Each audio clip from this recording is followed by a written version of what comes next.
Hoy nos toca hablar de los proyectos de investigación. ¿Por qué digo los proyectos de investigación? Porque ayer lo llamábamos proyectos sociales, pero nosotros que somos de la Facultad de Ciencias, y como uno siempre activa las cosas que conoce para poder relacionarlo con lo nuevo, cuando uno le habla de proyectos sociales no hace esa relación, así como hice yo en relación ahora con el profesor Raúl y con el profesor Alza. Y cuando uno dice un proyecto, uno lo que piensa es un proyecto de investigación. Entonces, cuando en el 2007 nos tocó montar el diseño de lo que iba a ser el servicio comunitario en la facultad, que además tuvo la gran virtud de ser un trabajo cooperativo entre las distintas licenciaturas. Creo que esa es una de las pocas actividades donde coincidimos los de química, los de biología, los de física, computación, matemática, ciencia de la tierra. Y bueno, ¿cómo vamos a entender eso? Bueno, veámoslo por el lado de la investigación. Y como toda investigación implica un proceso, ¿okay? Y un proceso que, como decíamos ayer, tiene que tener como producto un aprendizaje de los estudiantes, de los profesores, de la propia comunidad y además un aprendizaje institucional.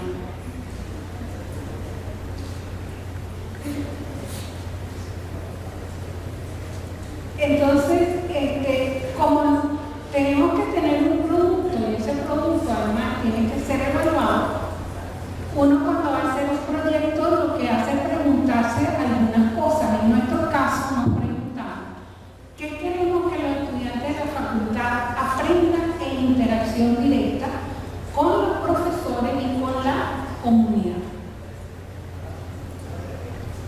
Eso con respecto a la vida académica, y con respecto a la comunidad nos preguntamos qué cambios queremos producir en la comunidad desde la acción que nosotros realizamos.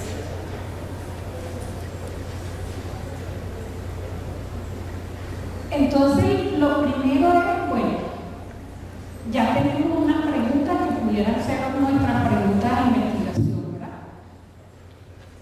Pero tenemos que partir de una premisa. ¿Qué va a ser para nosotros un proyecto? Bueno, para nosotros un proyecto es un instrumento de cambio. ¿Okay? ¿Cambios en dónde y para qué? Cambios en la realidad, porque es insertarnos como ciudadanos en el contexto social en el que nos movemos. Y para producir ese cambio, nuestro gran instrumento es el conocimiento. Y entonces el proyecto va a ser un conjunto de acciones y actividades que yo voy a planificar para lograr mi objetivo. ¿Okay? Y mi objetivo es cambiar la realidad en la que yo me voy a insertar. Cuando decimos cambiar, entendemos que una acción de 120 horas es una acción muy limitada. Por eso nos la planteamos como proyectos, como hablábamos ayer, el macroproyecto, los proyectos, los microproyectos, de manera que, aunque 120 horas es un periodo de acción muy pequeña, si nosotros sumamos todos los estudiantes que de esta facultad están trabajando desde el año 2007, de 120 horas y 120 horas, es posible que el impacto sea importante. ¿Okay? Entonces, más que vernos como una acción puntual de yo metida en tal comunidad pues, durante 120 horas, es lo que hicieron esas 120 horas antes de que yo estuviera y lo que la van a seguir haciendo después de que yo esté. Y ahí sí podemos pensar en un cambio más o menos importante. Como decía Eugenia, el proyecto de aprendizaje de servicio tiene como varias etapas. Tiene una etapa donde el servicio, que creo que en el caso de la universidad en general es una etapa que es muy difícil de cumplir porque viene por la imposición de una ley. Y por lo tanto, bueno, hay que hacer un esfuerzo mayor para una cosa que se está viendo como imposición, hacerla con gusto. Luego tenemos, dependiendo del proyecto en el que nos vamos a insertar, bueno, qué es lo que está pasando en esa comunidad concreta en la que yo voy a actuar, que sería el diagnóstico. Y ahí tengo que llegar a un acuerdo con los otros actores. Y en función del acuerdo al que llegamos, entonces yo diseño mi proyecto y planifico las acciones que voy a realizar.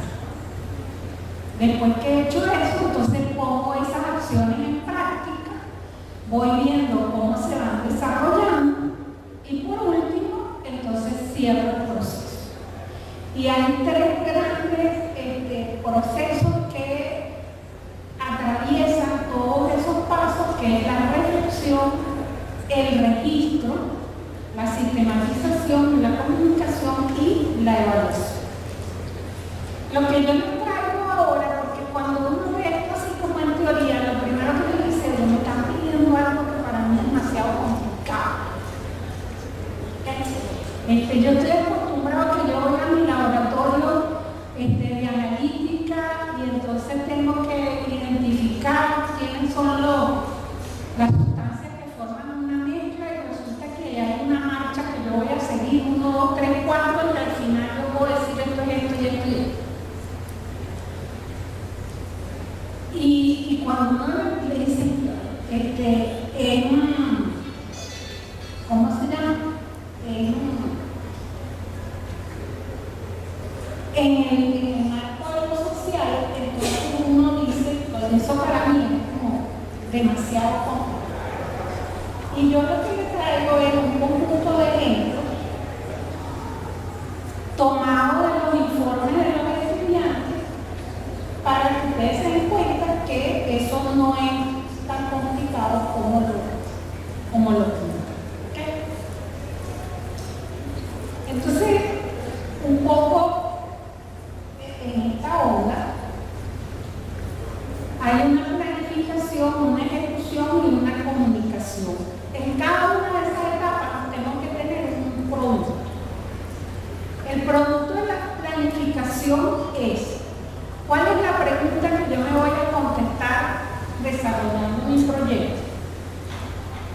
¿Y cuál es el marco teórico sobre el cual yo me voy a fundamentar? El producto de la ejecución es el resultado de las acciones que yo realizo. Y el producto de la fase de comunicación son los informes. ¿Okay? Al final de la planificación termino con un proyecto, al final de la fase de ejecución termino con datos y resultados, y en la fase de comunicación lo que tengo que tener son las reglas. ¿Okay? En la normativa que ha venido desarrollando la unidad de servicios comunitarios, les piden la presentación del anteproyecto. Después les piden un informe a las 30 a 60 horas que debería ya tener algunos datos y resultados. Y finalmente les piden el informe escrito y la presentación en el post. ¿Okay? Entonces eso es un poco lo que vamos a hacer. Ahora, ¿cómo se concreta esto en un proyecto de naturaleza social? Entonces, en la fase de diagnóstico y planificación, es una fase donde nosotros vamos a revisar qué hay sobre ese problema que yo escogí, y en función de las cosas que voy encontrando, entonces me planteo un conjunto de preguntas que me permiten delimitar lo que llamamos el microproyecto. Durante el diagnóstico voy a la comunidad, identifico la necesidad y durante el diseño me tengo que preguntar qué voy a hacer, por qué ejemplo, también el para qué, que no está allí, ¿no? Y ahí van apareciendo los objetivos. Después, como un proyecto que tiene un tiempo para realizarse, bueno, ¿cómo lo voy a hacer y cuándo lo voy a hacer? ¿Okay? Y la otra pregunta es, ¿con qué recursos necesito o cuento para desarrollar mi proyecto? ¿Con quiénes lo voy a hacer? Y esas son más o menos las preguntas que van a orientar lo que va a ser la acción futura. En la ejecución y centralización, bueno, ya Eugenia les conversó bastante sobre eso. Uno pone en práctica las actividades, levanta su cuaderno de campo y eso le va a permitir ir teniendo datos en la medida en que va avanzando, transforma esos datos en resultados y en la medida en que los va teniendo va organizando esas ideas, las evidencias que tienen, ¿para qué? Para ir construyendo los argumentos que me van a permitir al final dar la respuesta.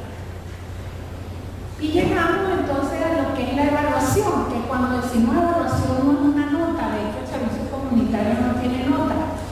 La evaluación es integrar todo lo que pasó en la comunidad, la bibliografía que organicé, los argumentos que construí y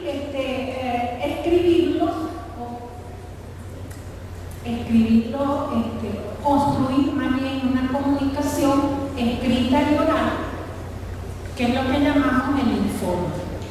¿Okay? Y lo más importante del informe es que sea coherente. ¿Qué quiero decir con esto? Que bueno, si yo estoy trabajando con un proyecto que tiene que ver con niños de la calle, las referencias bibliográficas que voy a utilizar tienen que ver con niños de la calle, no puede tener que ver con 5 al día, por ejemplo. ¿Okay?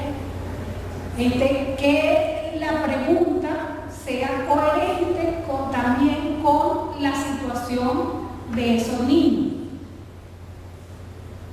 Que los datos que yo recoja sean coherentes y que me permitan encontrar respuestas a la pregunta que yo me hice. Y que las conclusiones también estén alineadas con la pregunta, el marco teórico que yo estoy trabajando. ¿Por qué insisto un poquito en esto? Porque la experiencia cuando uno lee los informes es que yo me planteo trabajo con niños en situación de calle, que además van a la escuela y que tienen problemas, digamos, en química y matemática. Y entonces yo desarrollo todo un programa para que ellos superen las debilidades que tienen en física y matemática. ¿Cuál es el producto que yo esperaría? Alguna evidencia de que eso que estamos trabajando, ellos lo aprendieron.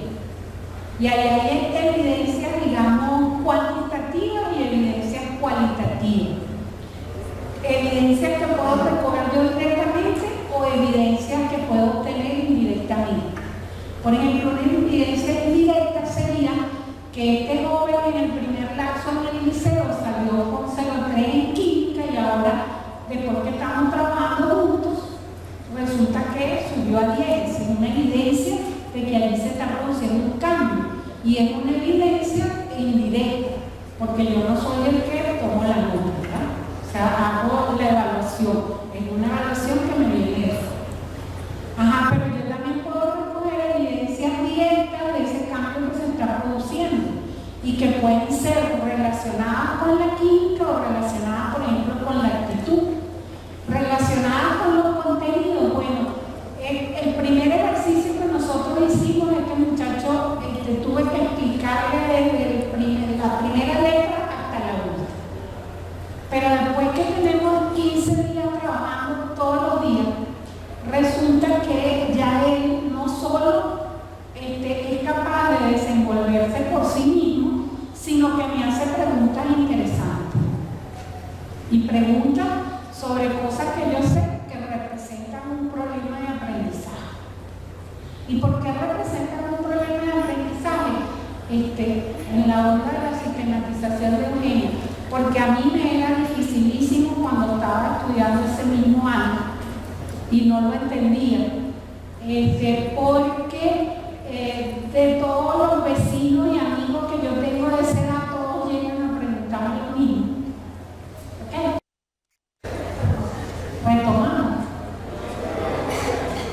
Bueno, estaba hablando de la importancia entonces de la coherencia en el informe. ¿Okay? Y lo queremos resaltar y después lo va a resaltar en la próxima conferencia también el profesor Wilfredo.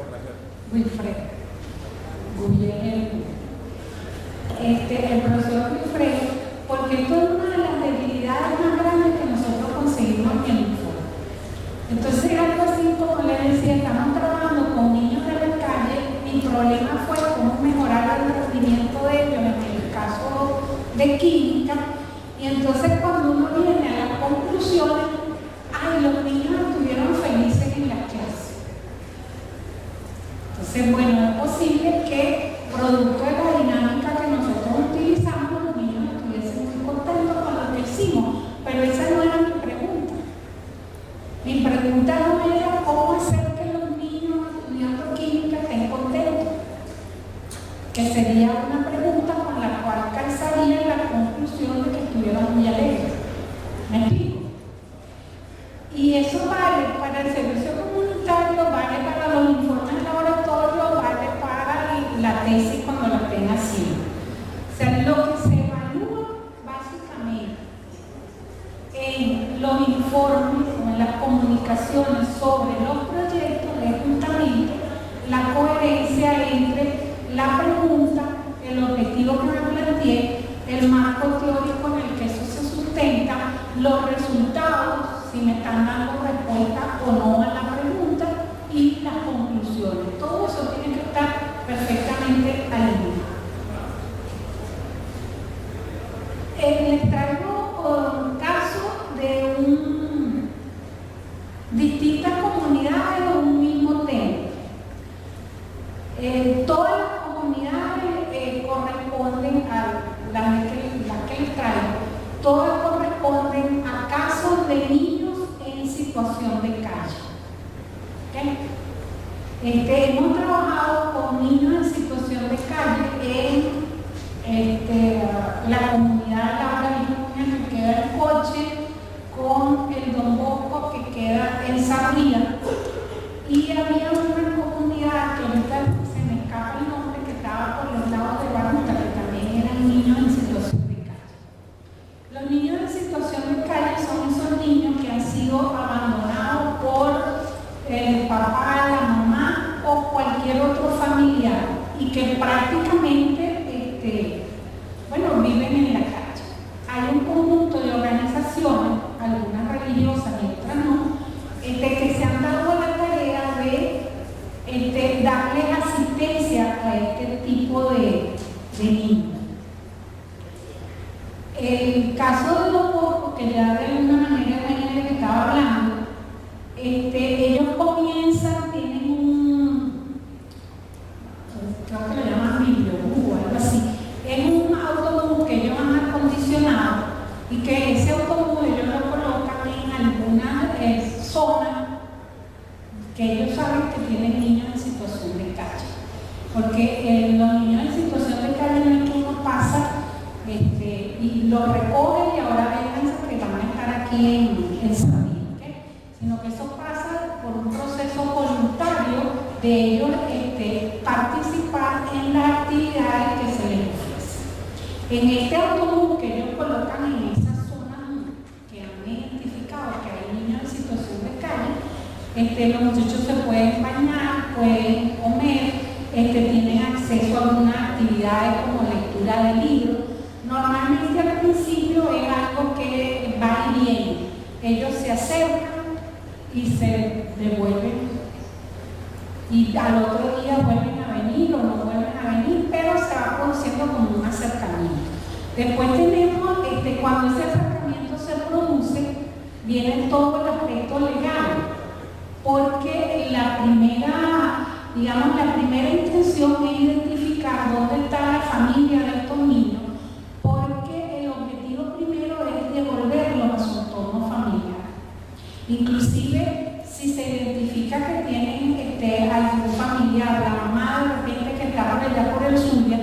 a esta organización se le dificulta el aspecto de los trámites legales, porque siempre se le da prioridad. Lo primero que se busca es reintegrar a ese niño a su entorno familiar. ¿Okay? Entonces, ya cuando el niño está en la casa, que vive allí, come allí, va a la escuela, etcétera, etcétera, es porque no tiene, digamos, nadie que se responsabilice de él, y en ese momento donde se le da vía libre a los aspectos legales. La Casa Don Bosco tiene una particularidad muy interesante, que es un sitio donde convergen prestadores de servicios comunitarios de distintas facultades de esta universidad. Están los muchachos de medicina que los acompañan en la parte de salud, están los muchachos de derecho que los acompañan en la parte de la tramitación legal. A veces son niños que ni siquiera tienen partida de nacimiento y uno los acompaña en esa parte. Hemos participado nosotros y algunos estudiantes de ingeniería, que lo que hacemos es acompañarnos en la parte académica, porque es política de la institución que ellos deben integrarse a la vida normal, digamos, o sea que ese sitio donde ellos están sería el equivalente a su casa, pero ellos tienen que ir a la escuela, no tienen tratamientos especiales y van a escuelas, normalmente escuelas públicas. ¿Okay? Ahora, son muchachos que tienen dificultades de aprendizaje, porque de repente tenemos un muchacho de 12, 13, 14 años que apenas está en primero o segundo grado. ¿Okay? Entonces, por eso ellos necesitan mucho acompañamiento en la parte académica. ¿Qué es lo que estoy haciendo yo en este momento? Estoy describiendo algunas características de la comunidad. ¿Okay? Y además, entonces yo me pregunto, ¿el fenómeno de niños en situación de calle solamente se da en Venezuela? ¿Es un problema común latinoamericano? ¿Qué manifestaciones tiene ese problema en otros países con culturas comunes con la nuestra? Y allí el internet lo ayuda a uno bastante, ¿no? Entonces, el problema de los niños en situación de calle es un problema latinoamericano. ¿Okay? No solo lo tenemos nosotros, lo tiene Brasil, lo tiene Colombia, con manifestaciones distintas. En algunas sociedades esos niños a veces son tratados con muchísima más violencia de la que uno ve reseñada en los periódicos de aquí. ¿Okay?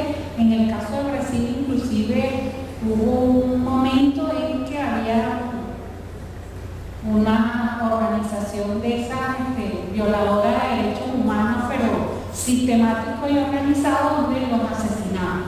Y tuvimos una época en Brasil en que era muy frecuente encontrar estos niños en situación de calle asesinados en el sitio donde dormían.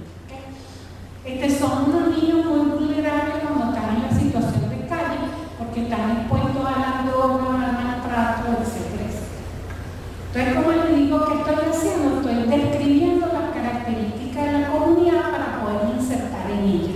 ¿Okay? Como decía Eugenio, que lo retomo dentro de esta descripción, ellos tienen mayor rechazo hacia las mujeres que hacia los hombres, porque ellos entienden dentro de su dinámica que el mayor responsable de su abandono es la mamá que el papá, sobre todo en una sociedad donde los papás acostumbran a abandonar el hogar.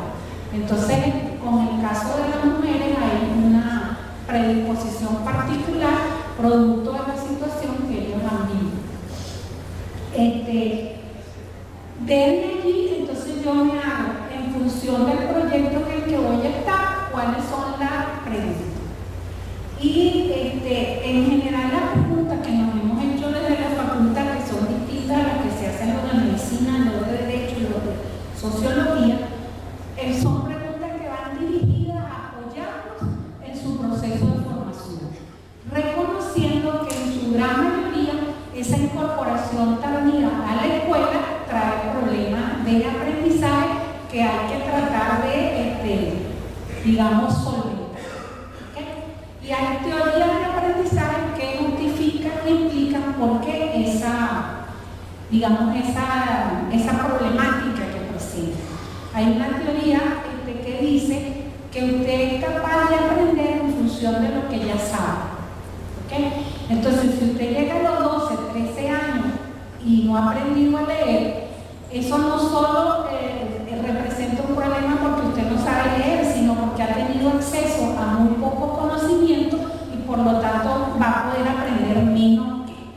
¿Okay? Entonces, estos niños necesitan muchísimo apoyo académico y ahí es donde nosotros hemos trabajado. Este caso es un caso en Coche. Eran 4 niñas que estaban en situación de calle, edad entre 7 y 9 años, nunca habían ido a la escuela, por lo tanto no sabían leer y escribir, no conocían los números. Que fíjense, yo me voy de la problemática general aterrizando en mi situación concreta, que es mi comunidad. Y entonces estos muchachos, que eran alumnos de química, se preguntaban cuál es la mejor estrategia para reforzar la lectura, la escritura y la matemática. Y cómo se describe la realidad social en el caso de Venezuela, porque eso va como, digamos, en paralelo, ¿no? Es que esta última tenía que ver con la construcción ya del marco teórico. Las dos primeras tienen que ver ya con la acción. Entonces, ellos hacen una primera intervención, visitan la comunidad, conversan con los que dirigen esa comunidad y empiezan a buscar información sobre cómo apoyar en el proceso de lectura y escritura. Y entonces se encuentran que en la red hay unos documentos de la UNESCO que se llaman Aportes a la enseñanza de la lectura, todo un libro, Aportes a la enseñanza de la matemática, otro libro, Aportes a la enseñanza de las ciencias naturales, otro libro. Y empiezan a buscar también información en la prensa, internet y con algunos expertos. ¿Okay? Cuando tenemos, por ejemplo, como en este caso, el Don Bosco, que es una organización ya formal y tal, inclusive esos expertos están internamente en la organización y no más.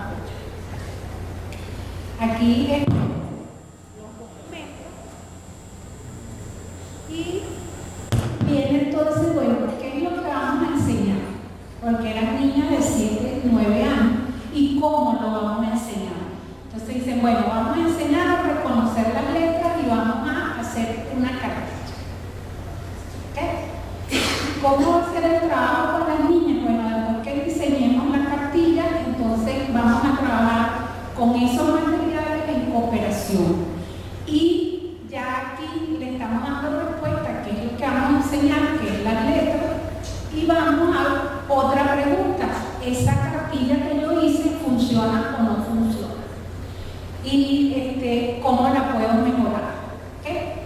Y entonces ellos comienzan a trabajar con el material que diseñaron, registran los cambios que se van produciendo y por supuesto los cambios van a estar en qué dirección. Bueno, si estoy enseñando las letras, en ver si las letras las aprenden o no las aprenden. Y como son unos niños que normalmente producto de esa violencia en la que han estado insertos, el cambio de actitudes también es importante. Entonces eso también lo requiere. Bueno, aquí el marco teórico que construye, esto es tomado textualmente de los informes, ¿okay? Para que ustedes se den cuenta que no le estamos pidiendo que se lancen en una piscina sin saber nada.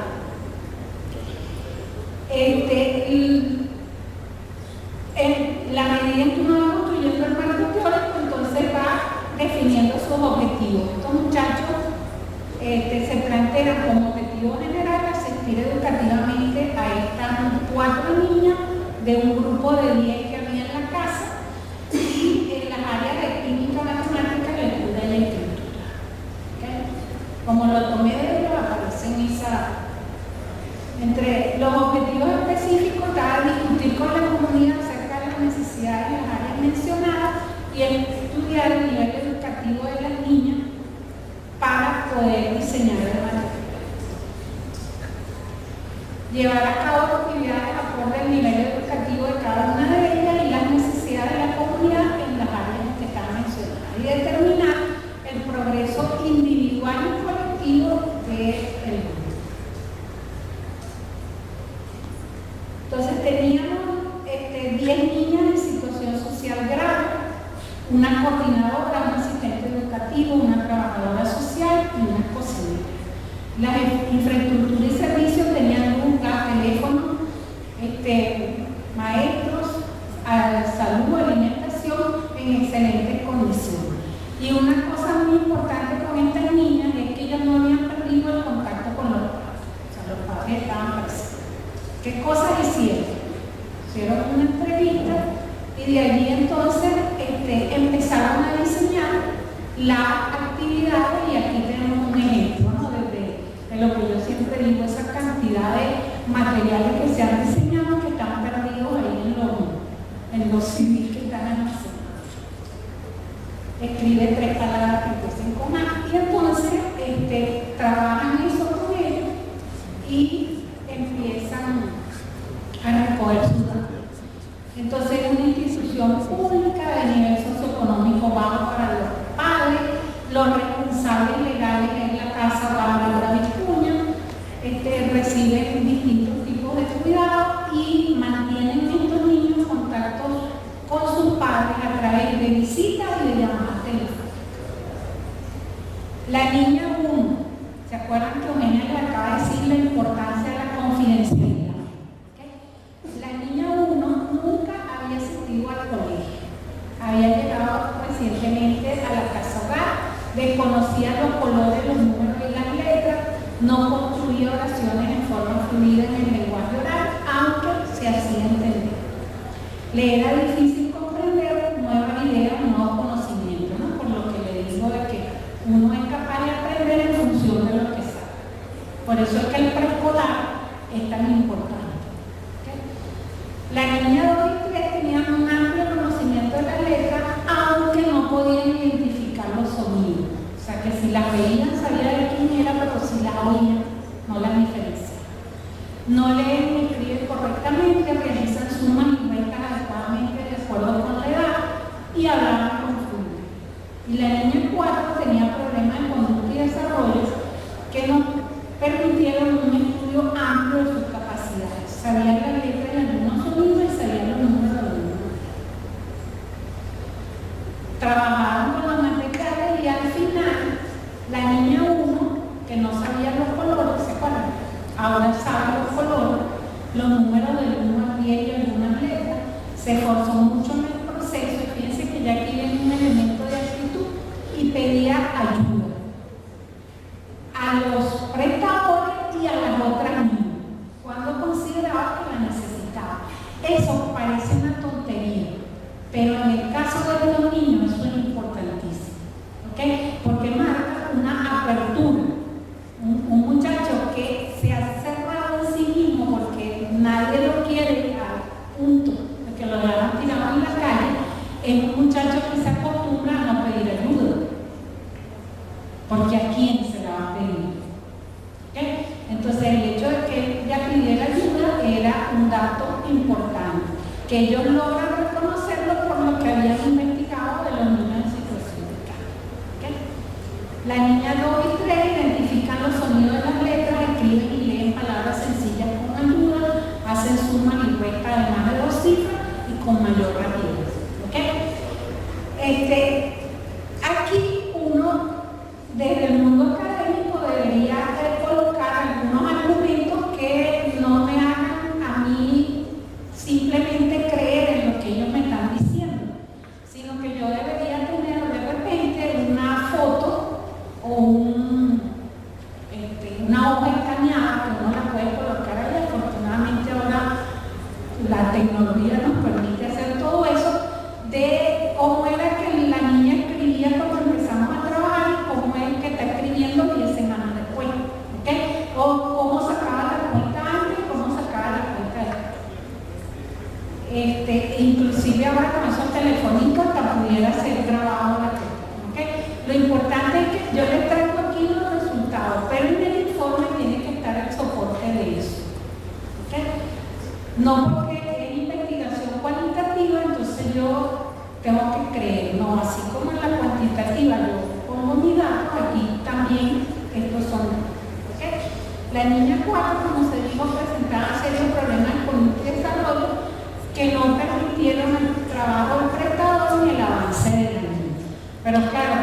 si nosotros vemos los proyectos como estos son estos muchachos de estas 120 horas, si después vienen otros, pues esa niña seguramente va a tener un evolución. Aquí un trabajo que hacen, como les dije, estos son unos niños que tienen una particularidad que les cuesta el trabajo en equipo. Y entonces ellos van al museo creo que este es el museo el que está allí en la Plaza Morelos, el de arte, no el de ciencia, sino el otro, el de arte. Y hacen un conjunto de actividades, pero fíjense que la actividad es de construcción colectiva. ¿Okay? Y nuestros prestadores los acompañan. Aquí tenemos esta niña que está aquí, es una prestadora, se ve por la franela. Y ella dice, también se asistió con los jóvenes a ese curso de pintura que iban todos los martes, nuestros prestadores los acompañaban. Y ella dice, los trabajos generalmente iban dirigidos a trabajos a gran escala, que es lo que se puede hacer entre varios, ¿no? En el cual se observaba la participación de todo el público. Esto les costaba porque son jóvenes que están acostumbrados a desarrollarse por sí solos, ya que no cuentan con apoyo familiar. Entonces aquí tenemos un ejemplo de una fotografía que me está sirviendo de argumento, no que yo me pongo a retratarme con ellos, que hay, los informes están llenos de fotos casi que de turismo, ¿no? Aquí son otros ya estos trabajando con unos niños más grandes. Estos eran unos jóvenes, por cierto, de la ULA. Nosotros con la ULA habíamos hecho el convenio y con las otras universidades que cuando estos jóvenes estaban haciendo su tesis, creo que en Intel, y tenían que prestar servicio comunitario. Entonces teníamos un convenio que ellos lo hacían con nosotros de manera que no tuvieran que terminar la tesis y después devolverse. Y estos son unos muchachos de los Andes que hicieron un trabajo bien bonito allí en la Casa 1. Ellos trabajaban con los más grandes y sí estaban centrados en la parte de química. ¿Okay? Esto es otra manera de recoger los datos. Aquí los nombres son ficticios y la manera que estos estudiantes encontraron para recoger el cambio era por la actitud frente a las tareas escolares. ¿Okay? Entonces, vemos por ejemplo en el caso de Miguel, que es el azul oscuro, que en noviembre tenía una actitud que ellos pusieron en una escala que ellos inventaron, una actitud 0, y cuando llegamos a mayo tenían una actitud más o menos de 5,5. ¿Okay? Esa es otra manera de registrar los datos. Por ejemplo, Alejandro, fíjense que en enero estaba aquí en 0, después se mantuvo en 1 hasta el mes de marzo, dio un salto aquí a 3 en abril, aquí, y después volvió a bajar. ¿Okay? Eso normalmente tenía que ver que en la medida que trabajaban y salían bien en el colegio, entonces mejoraban su actitud. Otra manera es mediante descripciones en palabras, ¿no? Dice, al principio, como todos los muchachos de la casa acá mostraron resistencia, se les siente agresividad, actúan a la defensiva, pero con el tiempo fueron cediendo y disfrutando de las actividades realizadas. ¿Okay? O lo que recoge Rafael, que dice, un joven el primer día de labor me dijo, ¿qué vienen a hacer ustedes aquí? Por su culpa no puedo seguir andando en la cancha, no voy a entrar a hacer nada. Y entonces al final dice, maestro, ayúdame a hacer la caligrafía, díganme cómo la hago, el mismo muchacho. O sea, porque en ese, como decíamos ayer,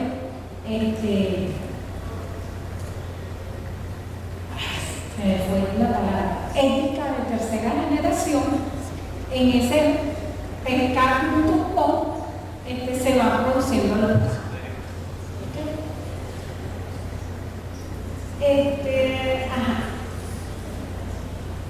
Ustedes me pueden decir, y todo eso nosotros vamos, todo ese poco de horas hacemos todo eso, diseñamos materiales y sirve para algo. Esa es una pregunta que nosotros también nos hemos hecho. ¿Okay? Y aprende el prestador institución, aprende la comunidad. Fíjense lo que dice este muchacho que trabajó con las niñas de Dios.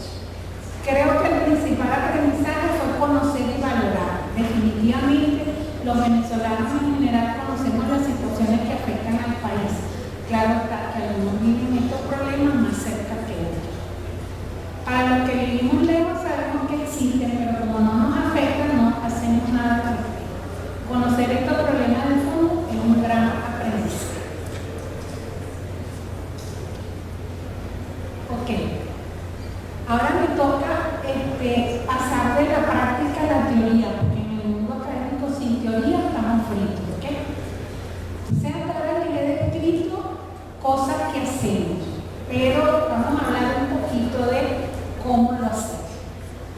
Y lo hacemos con lo que llamamos investigación cualitativa, que es una investigación a la que, salvo creo que los ecólogos, que es una rama de la teología, no solemos utilizar aquí en esta facultad. Nosotros nos vamos más siempre por la investigación cualitativa. Entonces, investigación cualitativa es una que produce datos que son descriptivos. O sea, lo que yo he hecho es describir el proyecto de niños en situación de calle. ¿Okay? El propósito de la investigación cualitativa es comprender, ¿okay?, más que explicar. Por lo tanto, a la investigación cualitativa no le interesan grandes muestras. Estas 4 niñas era más que suficiente para comprender qué era lo que estaba pasando con esa problemática del niño en situación de calle. Y el papel del investigador es interpretar lo que allí está pasando. Porque en la investigación cualitativa nosotros consideramos que el conocimiento se construye por consenso. ¿Okay? Y un requisito para construir por consenso es que utilicemos un lenguaje que no sea.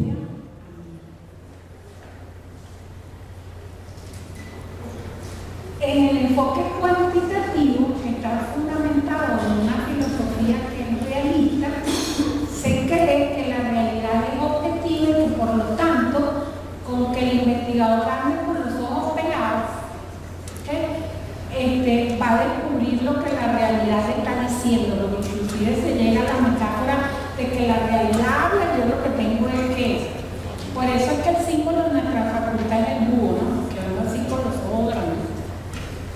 En el enfoque cualitativo, nosotros consideramos que la realidad es socialmente construida, ¿okay?, y por lo tanto depende del que la construye. Y el significado es producto de una interacción social, porque la verdad es relativa y subjetiva. ¿Okay?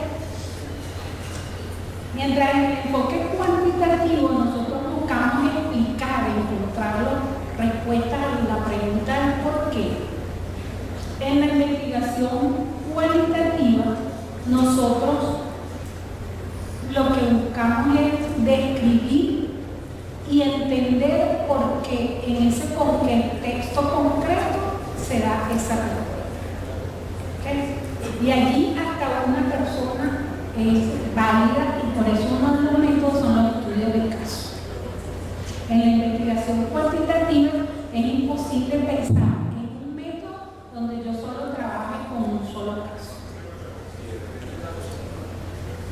Entonces, como hemos dicho, el objeto, la atención, el centro de lo que busca la investigación cuantitativa es generalizar y descubrir generalidades, mientras que en el enfoque cualitativo es explicar ese evento particular. ¿Okay? Si yo tengo una sección, por ejemplo, en el Samuel Rose, el área de ciencia y tecnología sale muy bien en química, y en el área de ciencia de la salud no. Yo no me planteo que hay cuestiones comunes que hacen esa diferencia, sino que lo que tengo que buscar es qué pasó en ciencia y tecnología y qué pasó en salud. ¿Okay? y explicar para ese grupo de personas en esa situación particular qué fue lo que pasó. En el enfoque cuantitativo, la realidad es independiente del investigador, por eso es que yo no tengo que andar con los ojos pelados, porque la realidad está ahí y la realidad me va a hablar, y cualquier investigador que vea eso va a ver lo mismo. ¿Okay? En el enfoque cualitativo eso no es así. Como la realidad es una construcción social, no es lo mismo que el investigador sea Giovanna a que sea Wilfredo. Porque Giovanna tiene una historia que es distinta a la de Wilfredo, y frente a la misma realidad vamos a tener interpretaciones distintas.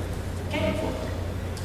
Entonces, en la investigación cuantitativa, el investigador, como no interviene ahí, es como que si uno se metiera en el quirófano con ese poco de cafatra que se ponen los médicos, y yo no intervengo en eso que está pasando.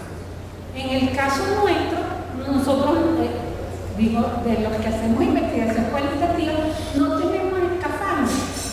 ¿Okay? Tenemos que meternos ahí y entender que en la medida en que nosotros actuamos ahí, cambiamos esa realidad, y esa realidad también nos cambia a nosotros. ¿Okay? Entonces son dos visiones distintas.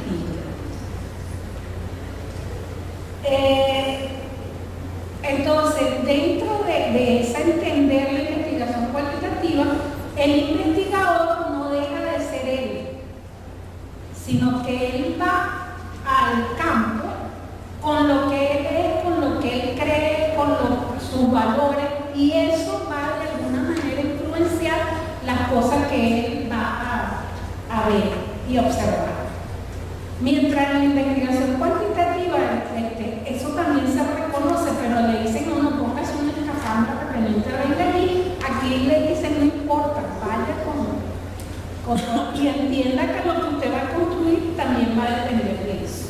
¿Okay? Entonces, para el investigador cualitativo, todas las perspectivas son válidas, porque parten de que cada caso es un caso individual, y que individual y diferente. ¿Okay? Entonces, si yo parto de eso, pues todas las perspectivas son importantes y valiosas.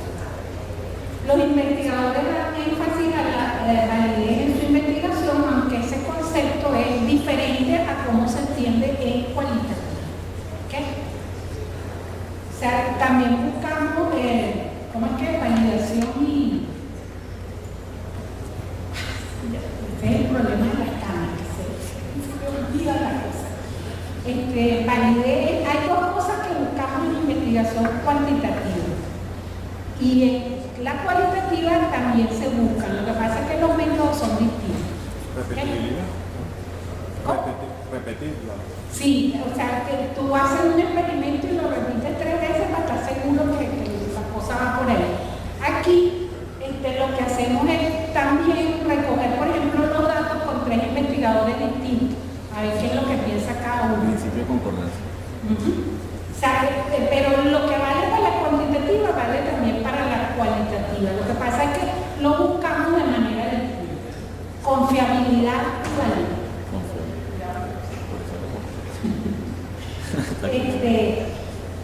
La fuente directa de los datos es el ambiente natural, y el principal recolector es el investigador. Por supuesto, ahora ayudado con los grabadores, los videograbadores. Los datos son predominantemente de tipo descriptivo, podemos describir personas, situaciones, acontecimientos.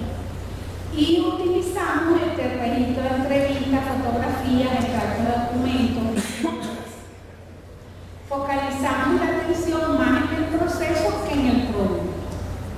Y el investigador presta especial atención al significado que las personas atribuyen a las cosas. ¿Okay? Y para eso hay que conversar mucho con. Hay distintos métodos de investigación cualitativa. Nosotros trabajamos aquí en Servicio Comunitario con la investigación-acción, que puede ser definida como el estudio, la acción y la reflexión de una situación social. Y fíjense que esta característica que viene ahora es importantísima, porque todos los métodos cualitativos es el único que tiene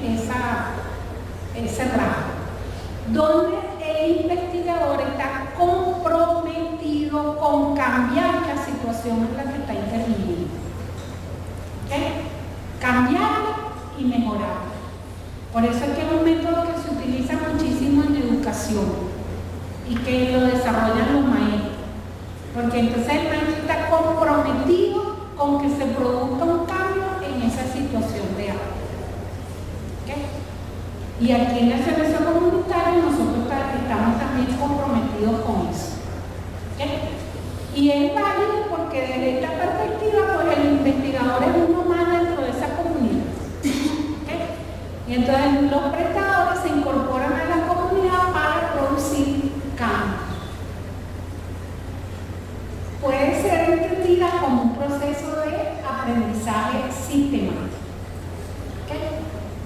Fíjense, estaba pescando la oportunidad para mostrarles la importancia del diálogo dentro del proceso de investigación.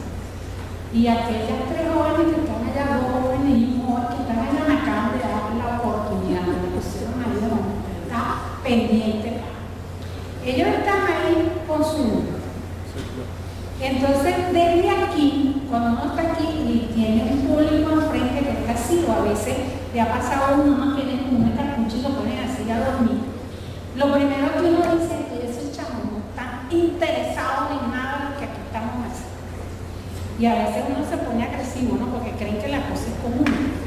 Dentro de esta perspectiva, pues eso no es válido. Yo antes de decir, coño, estos muchachos no están interesados, el pleito conmigo, no les interesa el servicio comunitario, tengo que preguntarles.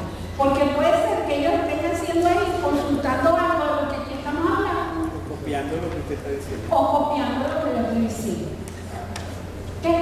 Y la única manera de yo aclarar eso es que les pregunto. Entonces, cuéntenme, ¿qué están haciendo ustedes con ese telefonito?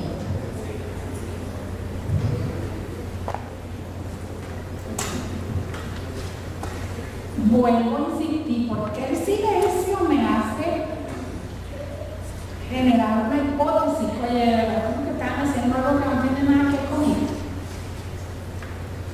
¿Será que ustedes me pueden decir qué estaban haciendo ahí y compartirlo conmigo? Y bueno, si estaban haciendo algo que simplemente pues asuman lo listo. Sí, por favor, ¿se pueden dar información? ¿Okay? Entonces, ¿por qué en la investigación cualitativa no vale las hipótesis y de hablar yo conmigo mismo?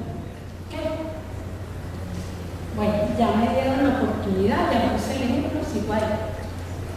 El propósito de la investigación-acción es mejorar la productividad, la racionalidad y la justicia en la práctica social a través de la comprensión de esa práctica o de la situación en la que esa práctica se está llevando a cabo. Ok. Aquí simplemente para que vean que hay distintos métodos de investigación cualitativa, a nosotros nos interesa la investigación-acción, que tiene la característica de que se plantea preguntas que buscan mejora y cambio de una situación particular. Tiene sus fundamentos en lo que se llama en ciencias sociales la teoría crítica, utiliza distintas técnicas e instrumentos, grabación, encuesta, video, grabación, etc. Y que tiene fuentes de datos diferentes. Y por otro lado, tiene un enfoque global, así como el de los ecólogos. El investigador es parte del grupo y es un actor y promotor, y él se asume así como parte de ese grupo que tiene como objetivo cambiar un fenómeno o una situación concreta que no puede llegar a esa comunidad y muy con el esquema cuantitativo, no, yo no voy a decir nada, que aquí vengo a mostrar cómo es que se aprende mejor química, sino que yo me meto ahí y no digo lo que estoy haciendo y después esa gente me sale en una muestra que yo publiqué, no sé si me explico. Cuando yo entro a la comunidad, yo tengo que decir, yo aquí estoy haciendo este trabajo, me gustaría hacer una grabación para tenerlo como fuente de datos. ¿Ustedes me dan permiso para grabar? Porque si la gente me dice que no, tengo que buscar otro método para. ¿Okay? Entonces la comunidad tiene que estar informada y consentir el trabajo que nosotros vamos a hacer y la manera como vamos a construir los datos. Y por lo tanto es un conocimiento que nosotros vamos a construir desde la práctica, por eso es que los informes son tan importantes. Hay distintos niveles de preguntas. Voy a seguir adelante. Y vamos a tratar de ver en función de los resultados qué es lo que aprenden. ¿Qué aprenden los prestadores? Por ejemplo, que cuando trabajamos con otros para ejercer profesión, por ejemplo, los profesores, o en este caso los técnicos, que hay debilidades en la formación para el desempeño y hay una necesidad de actualización permanente. Aclaro esto que está allí para los químicos es un proceso de titulación. Sin embargo, en una escuela en la que nosotros estábamos, estaba calificado como un proceso de destilación. Y estos son los que yo les comentaba ayer en el clínico, los muchachos encargados a veces del trabajo técnico que trabajan con sustancias que son sumamente tóxicas y como ustedes ven en esa foto, sin ningún tipo de protección. ¿Okay? Y además lo más grave es que no sabían que necesitaban protección. La UNESCO se suele decir que en los currículos hay un aprender a conocer, un aprender a ser, un aprender ser de individual y convivir. Y entonces nosotros nos preguntamos qué cosas de esos aprender están saliendo del servicio comunitario. Con nuestros prestadores y con la comunidad. El conocer. Nuestros prestadores están aprendiendo que hay una problemática social que está por la baja calidad y las condiciones y debilidades de los procesos de formación, viéndolo desde la perspectiva, por ejemplo, de los docentes, ¿okay? O de las enfermeras o los técnicos. ¿Qué están aprendiendo nuestros prestadores a hacer? Preparar materiales de instrucción. En cuanto al ser y al convivir, que están aprendiendo que se puede construir conocimiento con valor social, porque es un conocimiento que están construyendo ligado a una necesidad para transformar esa realidad. Y están aprendiendo que es posible cambiar y aportar. ¿Qué aprende la comunidad? Las fotos que están aquí son, por ejemplo, esto es una clase que organizaron unos muchachos de biología, que hay un conocimiento específico y sus aplicaciones y que no necesariamente eso está en los programas. Esto fue un grupo de biología que trabajaba en el liceo de Catia, donde al frente del liceo había constantemente una corriente de agua negra. Y entonces, para que ellos vieran la diferencia, piensen lo que hicieron. Tomaron muestras de esa agua que corría por el liceo y tomaron muestras del espejo de agua que hay ahí en el instituto, en el ICTT. Y entonces analizaron con unos microscopios que afortunadamente había en el liceo cuáles eran los microorganismos que estaban en las aguas negras y en el espejo de agua. ¿Okay? Entonces ellos aprendieron que hay maneras distintas de construir el conocimiento, que hay procedimientos, que hay el uso de equipos, etcétera, etcétera. ¿Okay? Y después los muchachos le organizaron una presentación de los microorganismos que están en un lado, los microorganismos que están en otro. Además, esa información la presentan de una manera particular, porque los que contaban sus microorganismos, que tuve que aprender porque le decía animalitos. Los microorganismos entonces podían reportar porcentajes de uno, porcentajes del otro y hacían este gráfico que está aquí, que está en la C. O sea que también están aprendiendo que cuando hablamos en el mundo de la ciencia hay maneras de decir las cosas. ¿Okay? Y están aprendiendo también el poder donde ya para esa comunidad el problema no era el agua negra, sino el problema de los microorganismos que estaban en el agua negra, las enfermedades que eso podían transmitir, etcétera, etcétera. ¿Ok? Y además que tenían que controlar que esa es una calle por la que está pasando todo el tiempo carros y que está salpicando esa agua negra y que esa agua negra recarga el uniforme de los muchachos. Entonces que además tenían que protegerse de esa cosa que parecía inofensiva, que era el paso de los carros y el salpique del agua. ¿Okay? Entonces se estaban aprendiendo cosas. Y por último, para terminar, el artículo 1 de la ley de universidades dice: la universidad es fundamentalmente una comunidad de interés espiritual que reúne a profesores y estudiantes en la tarea de buscar la verdad y afianzar los valores trascendentales en el mundo.